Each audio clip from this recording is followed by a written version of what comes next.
على هذا المجهود المبادر في الحقيقة للتعريف بالقضية الصحراوية التي لم تعد قضية رسمية، وإنما هي قضية شعبية تهمنا جميعا، لأن هذا الجزء هو جزء من الروح وليس من جسد الوطن فقط. قد نعيش بجسد ناقص لكننا لا نستطيع أن نعيش بروح ناقصة. أتصور أن الدفاع عن القضية الصحراوية الآن هو دفاع عن الهوية، عن الاكتمال، عن الوحدة، وعن الوطن.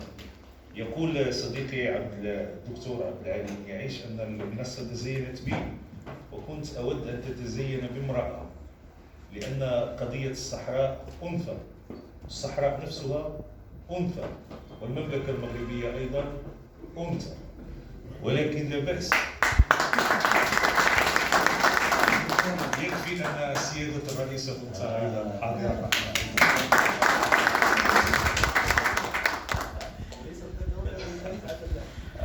قد تكون أنت كما يقول المتنبي في رثاء